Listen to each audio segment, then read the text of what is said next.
Friends, welcome back. तो friends, जो video हम देख रहे हैं वो है Apple India office, stealth jet India, IIT super computer, drone service and Mahindra.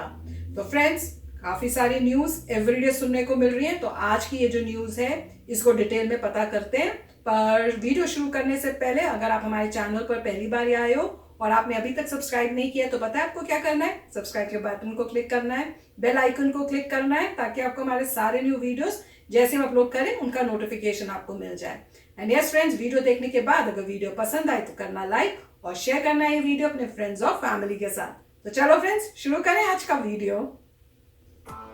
तो दोस्तों शुरू करते हैं आज की इंफ्रा न्यूज। पहली खबर आ रही है गोवा के वास्को शहर से, जहां पर 3 की प्रोजेक्ट्स का इनॉग्रेशन किया गया है। दोस्तों यहां पर Goa state urban development agency ने 23 करोड़ रुपए की ये प्रोजेक्ट इनॉग्रेट किए, जिसके अंदर एक न्यू फिश मार्केट रिनोवेशन किया जाएगा, एक नया पावर हाउस कॉम्प्लेक्स बनाया जाएगा बैना में, साथ साथ जो म्युनिसिपैलिटी की बिल्डिंग है उसका भी रिनोवेशन किया जाएगा और इसका काम जो है पूरी तेजी से जल्दी शुरू कर दिया जाएगा।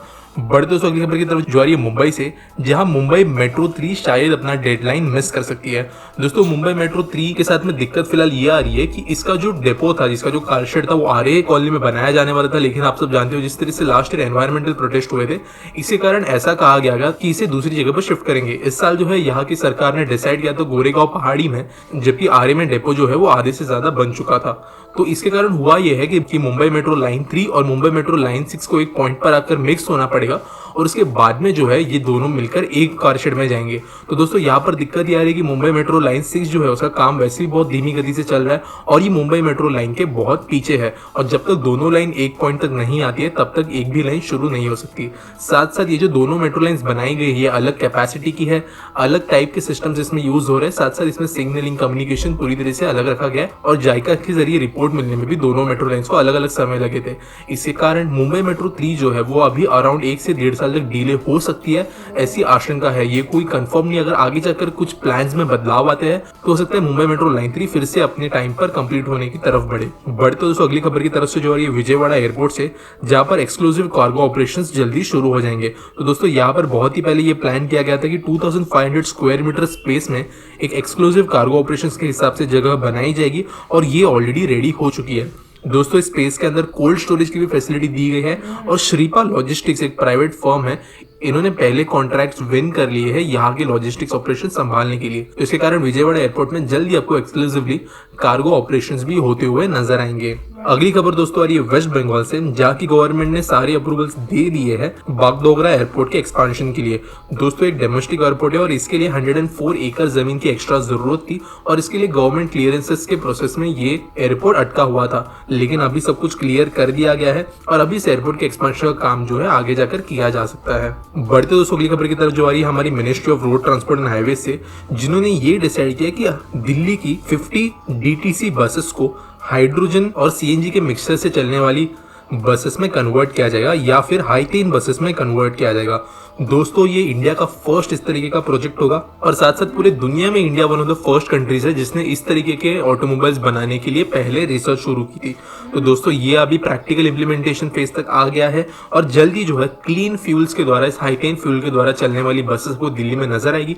अगर ये प्रोजेक्ट दिल्ली में सक्सेसफुल रहता है, जहाँ पर सीएनजी इंफ्रास्ट्रक्चर अच्छे खासे पैमाने पर मौजूद है, वहां पर इस तरीके के बसेस आपको दौड़ते हुए नजर आएंगे। अगली खबर दोस्तों आ रही है BMW इंडिया से, जिन्होंने फॉर्मेशन की है BMW इंडिया फाउंडेशन की।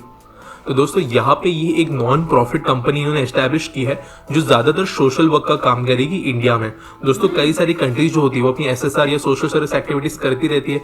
इनफैक्ट हमारे देश की भी कई सारी ऐसी कंट्रीज जैसे टाटा वगैरह हो गई, ये फॉरेन में भी बहुत बड़े पैमाने पर सोशल इंफ्रास्ट्रक्चर डेवलप करने में डोनेशंस करती है और कई सारी कंट्रीज स्पेशली अफ्रीका में टाटा के कई सारे हॉस्पिटल, स्कूल्स वगैरह मौजूद है। इसी तरीके से इंडिया में भी BMW ने शुरू किया है ये इनिशिएटिव और इसके जरिए ये लोगों को एजुकेशन और हेल्थ के सेक्टर्स में इनिशियली मदद करेंगे। तो दोस्तों ये एक अच्छी बात है कि आज 2020 में भी कंपनीज ऐसी मौजूद है जो सोशल वर्क करने में भी अपना कंट्रीब्यूशन देती है और सिर्फ प्रॉफिट्स पे ध्यान नहीं देती। अगली खबर दोस्तों आ रही है हमारे इंडिया के पहले स्टेल्थ फाइटर जेट से रिलेटेड। दोस्तों स्टेल्थ फाइटर इस तरीके के एयरक्राफ्ट होते हैं जिन्हें रेडार्स के जरिए, दूसरे डिटेक्शन सिस्टम्स के जरिए इजीली डिटेक्ट नहीं हो पाता है। जैसे यूएस के पास एक B2 बॉम्बर नाम का प्लेन है जो दुनिया का one of the most advance plane या फिर आप इसको दी मोस्ट एडवांस जेट भी कह सकते हो। ऐसा ही सिमिलर प्लेन हमारा इंडिया डेवलप कर रहा है। ये बिल्कुल भी एक्चुअल में B2 बॉम्बर की तरह लेकिन होगा नहीं, इसके सिस्टम्स वगैरह पूरी तरीके से अलग होंगे, क्योंकि B2 बॉम्बर एक बहुत ही ज्यादा इनएफिशिएंट प्लेन है in terms of cost versus performance. तो दोस्तों इस प्लेन को डेवलप करने के लिए हमारे देश ने एक जॉइंट वेंचर शुरू किया है हिंदुस्तान एरोनॉटिक्स लिमिटेड और साथ साथ defence research and development organisation के साथ। तो ये दो बॉडीज जो हमारी गवर्नमेंट की वो मिलकर इस तरीके का स्टेल्थ जेट आगे जाकर बनाएगी और हमारे डिफेंस सर्विसेज को ये आगे जाकर समर्पित किया जाएगा। अगली खबर आ रही है दोस्तों हमारे इंटरनेशनल डिप्लोमेसी से रिलेटेड। तो इंडिया और ऑस्ट्रेलिया ने कल एक मीटिंग ली थी जहां पर हमारी यूनियन मिनिस्टर वहां के भी एक रिप्रेजेंटेटिव ने मिलकर इंडिया और ऑस्ट्रेलिया के बीच में गैस इंफ्रास्ट्रक्चर को डेवलप करने रिलेटेड बात की थी। इसमें ये चर्चा हुई कि हाइड्रोकार्बन वैल्यू चेन बनाने के लिए आगे दोनों कंट्रीज के द्वारा एफर्ट किए जाएंगे और साथ साथ कुछ प्रोजेक्ट्स डेवलप किए जाएंगे दोनों कंट्रीज में जो इस देश की एनर्जी इंफ्रास्ट्रक्चर को बेटर करेंगे। दोस्तों आपकी इन्फॉर्मेशन में आपको बता दूं कि अडानी जैसी जो कंपनीज है ये ऑस्ट्रेलिया की one of the biggest clients है, वहां से नेचुरल रिसोर्सेस वगैरह एक्सट्रैक्ट करके पूरी दुनिया में एक्सपोर्ट करने के लिए। इसके कारण हमारे देश के एनर्जी सेक्टर का रिलेशन ऑस्ट्रेलिया के साथ में बहुत बढ़िया है, खासकर उन चीजों के लिए जो हम इंडिया में नहीं प्रोड्यूस कर पाते या नेचुरली अवेलेबल नहीं होती है। तो इसके कारण आप ऐसे कह सकते हो कि ये जो आज अच्छे रिलेशन है ये आगे जाकर और स्ट्रांग होंगे और हमें वर्ल्ड स्टेज पर एक स्ट्रेटेजिक एडवांटेज देंगे। अगली खबर आ रही है दोस्तों फिर से एक इंटरनेशनल डिप्लोमेसी रिलेटेड न्यूज से लेकर जो है इंडिया मालदीव्स रिलेशन। तो दोस्तों हर हफ्ते में एटलीस्ट एक या दो न्यूज जो है वो मैं इंडिया मालदीव्स रिलेटेड कवर कर रहा हूँ।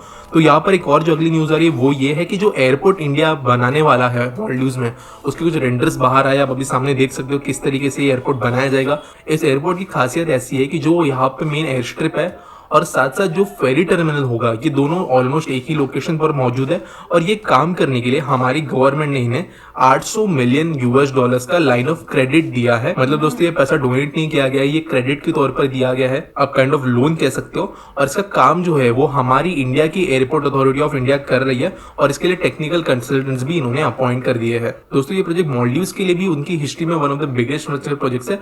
उम्मीद करते हैं ये जल्द से जल्द कंप्लीट होगा।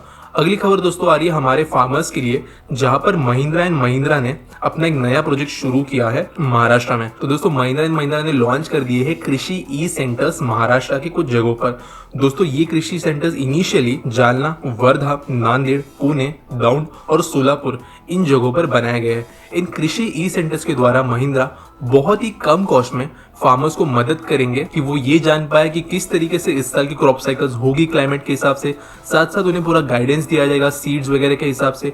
मॉडर्न इक्विपमेंट जो महिंद्रा के पास मौजूद है वो भी इन्हें प्रोवाइड करने के लिए चीप रेट में महिंद्रा मदद करेगी और साथ साथ किसानों को जो भी चीजें चाहिए होती है एफिशिएंट तरीके से, मॉडर्न तरीके से खेती करने के लिए महिंद्रा इसमें मदद करेगी। तो दोस्तों ये किसानों के लिए अच्छी न्यूज है और अगर ये प्रोजेक्ट सक्सेसफुल होता है महाराष्ट्र के इन इनिशियल जगहों में तो आगे जाकर ऑल ओवर इंडिया धीरे धीरे महिंद्रा ये सारे कृषि ई सेंटर्स एक्सपांड करेगी।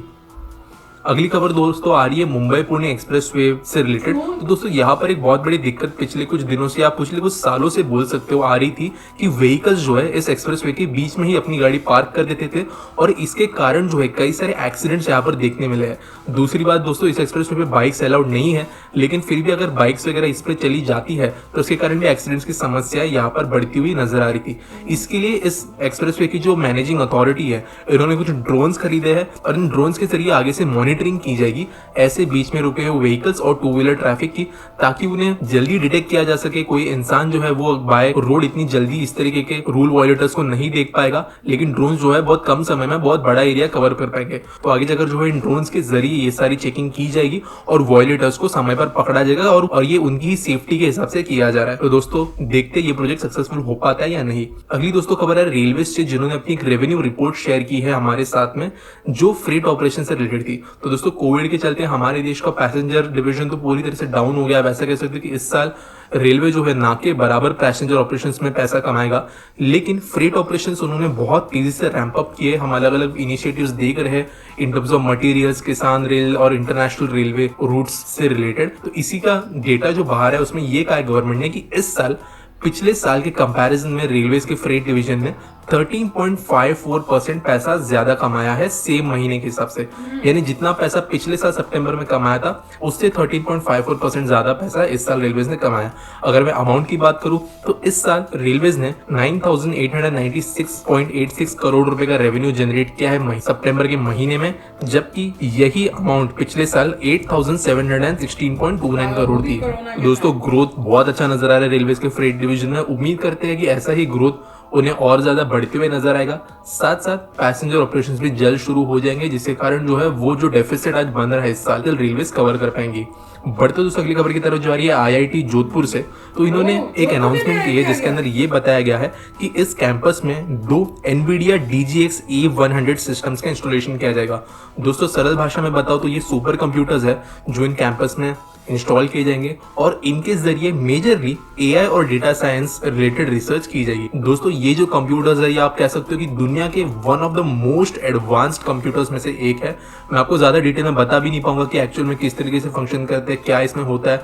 कोई बहुत ज्यादा क्वालिफाइड पर्सन ही आपको बेटर समझा सकता है, लेकिन फिर भी अगर आपको मैं बेसिक बता दूं, लेकिन आपको इतना बता सकता हूँ कि ये दुनिया का पहला ऐसा कंप्यूटर है जिन्होंने एक सिस्टम ऑफ चिप के अंदर 5 पेटाफ्लॉप्स की स्पीड अचीव की थी और ये दुनिया का सबसे फास्ट एआई एक्सेलरेटर टूल के साथ में आता है। साथ साथ जीपीयूज में जो टेंसर कोर होता है वो सबसे ज्यादा एडवांस इस सिस्टम में लगे होंगे, जिसके कारण यहाँ का जो एआई रिसर्च एंड डेवलपमेंट वाला डिवीजन है इसे किसी भी तरीके के टेस्ट वगैरह करने में कभी भी कोई दिक्कत नहीं आएगी, चाहे वो कितना भी हैवी सिमुलेशन क्यों ना हो। अगर दोस्तों आप में से कोई ऐसा होगा जो एआई या डेटा साइंस की पढ़ाई करता है या उस फील्ड में काम करता है, तो आप सब जानते हो कि जब भी हैवी सिमुलेशंस या टेस्ट रन करने होते हैं उस टाइम पे बहुत ज्यादा कंप्यूटिंग पावर की जरूरत पड़ती है और इस तरीके के कंप्यूटर्स जो है आईआईटी जोधपुर को बहुत ज्यादा आगे जाकर फ्यूचर में मदद करेंगे और रिसर्च के फील्ड में इंडिया भी अपना कॉन्ट्रीब्यूशन दे पाएगी पूरी दुनिया में। बढ़ते अगली खबर की तरफ आ रही है MTHL या मुंबई ट्रांस हार्बर लिंक से। तो आप सब जानते होंगे मुंबई नवी मुंबई के बीच में बन रहा है एक सी ब्रिज है और देश का सबसे लंबा सी ब्रिज होगा जब ये एक बार बन जाएगा।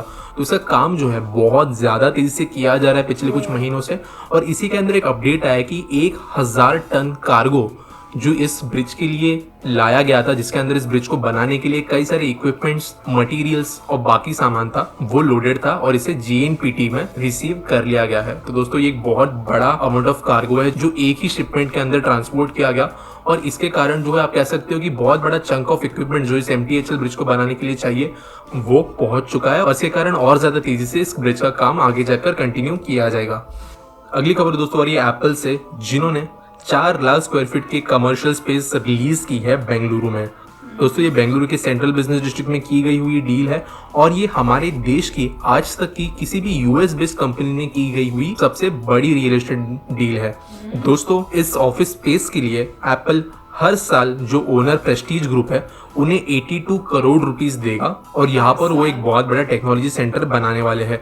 इन ऑफिस स्पेसेस में एप्पल 4000 लोगों को एम्प्लॉय करने वाला है और अभी जो एप्पल के ऑफिस इंडिया में मौजूद है वो बहुत ही ज्यादा कंजेस्टेड है, तो उन्हें राहत पहुंचाने के लिए भी ऑफिस मदद करेगा। तो दोस्तों पिछले कुछ दिनों से जो हमें एप्पल की तरफ से एक्शंस नजर आ रहे हैं, जिस तरीके से इन्होंने Apple India dedicated website launch की है, अगले साल से आईफोन्स इंडिया में मैन्युफैक्चर होने वाले हैं, बहुत ज्यादा इंटरेस्ट जो है एप्पल इंडिया में दिखा रहा है और ये भी इसी का एक इंडिकेशन है। इसके कारण अभी आप ये क्लियरली देख सकते हो कि एप्पल जो है इंडिया को एक सीरियस मार्केट की तरह भी कंसिडर कर रहा है और अपने ऑपरेशन जो है इंडिया में बहुत तेजी से एक्सपांड करने वाला है, ये हमें क्लियरली नजर आ रहा है। तो दोस्तों ये एप्पल और इंडिया दोनों के लिए एक बहुत अच्छी बात है। तो फ्रेंड्स एक और दिन की कमाल की न्यूज़ और इसमें मुझे ड्रोन वाली न्यूज़ बड़ी अच्छी लगी, जिसमें उन्होंने कहा कि लोग बाइक्स भी वहां पे ले जाते हैं जबकि अलाउड नहीं है, या कल बीच में सड़क में ही पार्क कर देते हैं। पहले तो भैया ऐसा करते ही क्यों हो आप, पार्किंग पुकिंग जैसे एक्सीडेंट्स होते हैं। हाँ पर फिर भी थोड़ा धक्का मार के साइड में कर लो या कुछ उस टाइप से करो।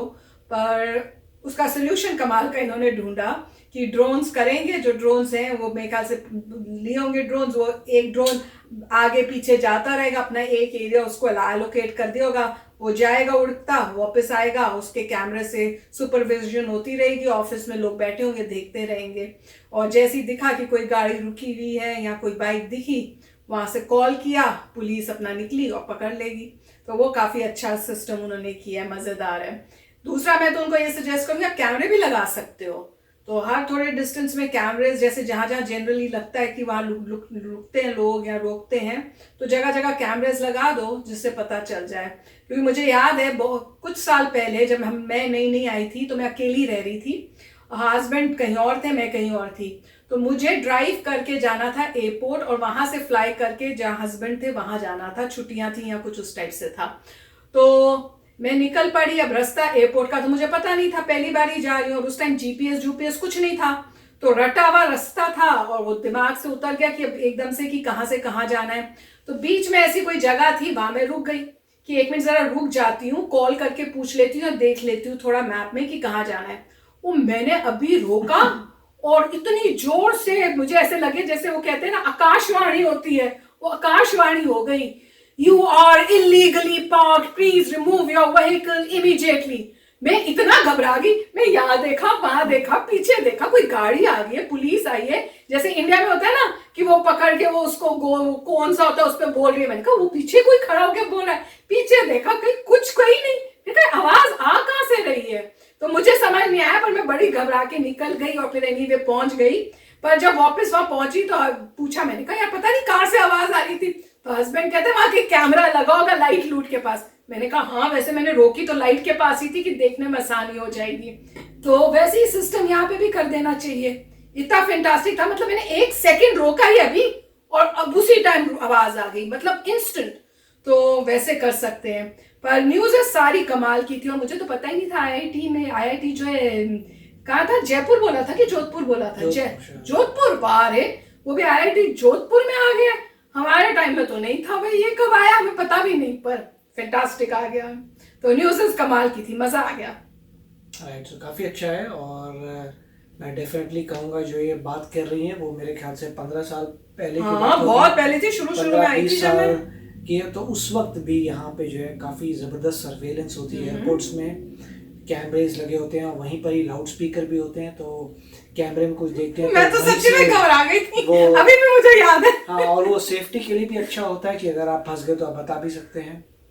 कहाँ बताएं, मैं तो ढूंढती रही आवाज कहाँ से आई। हाँ, मगर मोस्टली ये होता है और थोड़ी देर तक अगर ना निकले तो पुलिस आ जाएगी पता करने के लिए क्या है नहीं है, तो वो तो है। मगर इसमें ये तो बात सही थी कि जिस तरीके से यूएस के और चाइना के रिलेशंस ख़राब हो रहे हैं उस तरीके से यूएस गवर्नमेंट कोशिश कर रही है कि इंडिया से ज़्यादा रिलेशनशिप रखे। इसीलिए एप्पल जो है वहाँ पे इंडिया में फ़ोन बनाएगा और इंडिया में स्टोर शुरू हुआ है। तो हमें पता नहीं था, स्टोर नहीं था, हमें लगता था कि आप ऑर्डर कर सकते हैं। हमें फिर पता चला था कि आप ऑर्डर नहीं कर सकते, आपको थर्ड पार्टी से ऑर्डर करना पड़ते हैं फ़ोन्स, अमेज़ॉन वगैरह। आप डायरेक्टली एप्पल से ख़रीद पाएंगे, वो बहुत अच्छी बात हुई है। और अब एप्पल ऑफ कोर्स बनाएगा आईफोन्स, तो वो भी बहुत अच्छी बात है। और ये भी अच्छी न्यूज़ थी कि सुपर कंप्यूटर, हाँ नॉर्मली यूएस में भी जितनी भी टॉप यूनिवर्सिटीज़ हैं वहाँ पे सुपर कंप्यूटर्स होते हैं क्योंकि बहुत सारी रिसर्च होती है, research and development. So eventually scientists कहाँ बनते हैं, इन इंस्टीट्यूट्स से साइंटिस्ट बन के आगे जाते हैं, डिफरेंट नासा में जाते हैं, डिफरेंट जगह पे जाते हैं। तो ऑब्वियसली यूनिवर्सिटीज़ में बहुत रिसर्च होती है, यूनिवर्सिटी के रिसर्च डिपार्टमेंट्स भी होते हैं। जैसे इंडिया में आपको पता होगा एम्स जो है उसका भी रिसर्च डिपार्टमेंट है, तो हर एक यूनिवर्सिटी के रिसर्च डिपार्टमेंट्स होते हैं। तो बहुत अच्छी बात है कि सुपर कंप्यूटर्स आ रहे हैं तो लार्ज अमाउंट ऑफ डेटा वो प्रोसेस कर पाएंगे, उसे कुछ फाइंड कर पाएंगे पैटर्न्स और कुछ इन्वेंट करेंगे, तो ये बहुत अच्छी बात है। और ये भी अच्छा था कि इंडिया भी अपने जो स्टेल्थ एयरप्लेन्स बना रही है, similar models of the US. जैसे कह रहे हैं कि यूएस के मॉडल्स बहुत महंगे हैं, उनमें बहुत वेस्ट है और इंडिया जो है चैम्पियन है उसी चीज़ को सस्ता बनाने में। तो मेरे ख्याल से उतनी ही खतरनाक चीज़ बनाने में मगर सस्ती, तो वो अब इंडिया में आएगी, दैट इज़ ऑल्सो ग्रेट। तो काफ़ी अच्छी न्यूज़ थी कि ब्रिजेस जल्दी बन रहे हैं, महिंद्रा एंड महिंद्रा कोशिश कर रहा है फार्मर्स को अपग्रेड करने की, उनको इक्विपमेंट देने की। और ये बात सही है कि फार्मिंग जो है यूएस में फुली ऑटोमेटेड है। तो अगर आप कभी भी जाते हैं मतलब एक स्टेट से दूसरे स्टेट, तो बीच में आपको फार्म्स नज़र आते हैं और फार्म्स में देखेंगे कोई बंदा नहीं होता मगर मशीनें चल रही होती हैं। अगर मतलब ह्यूज मशीन होती हैं पानी की, जो यूँ चल रही हैं, पानी दे रहे हैं, या कुछ रोबोटिक मशीन है जो जाके कट कर रही हैं और गोले बनते जा रहे हैं। एक आध वर्कर भी आपको नज़र आएगा, सुपरवाइज़र जो है, और काफ़ी हद तक जो है इतनी मैकेनाइज्ड होती है कि उनके पास भी, फार्मर्स के पास भी अपने एयरप्लेन्स होते हैं, अपने एयरप्लेन्स डिप्लॉय करते हैं खाद गिरने के लिए, उनके पास अपने ड्रोन्स होते हैं जाके देखने के लिए कि कोई मतलब कोई घपला तो नहीं कर रहा। तो उनके अपने कैमरे लगे होते हैं जहाँ जहाँ रोड सिस्टम बने हुए हैं। तो बहुत अच्छी बात है कि फार्मर्स आगे उठ रहे हैं, तो बहुत अच्छी न्यूज़ थी, it was very nice. Yes friends, मजा आता है सुनने में। तो चलते हैं, मिलेंगे नेक्स्ट वीडियो में बहुत ही जल्द। Till then take care and bye bye. तो अगर आप मेरे इस चैनल पे नए हो तो जल्दी से सब्सक्राइब के बटन को हिट करो और बेल आइकन को क्लिक करो ताकि आपको मेरा जब नया वीडियो मैं लगाऊं आपको उसके बारे में जल्दी से पता चल जाए।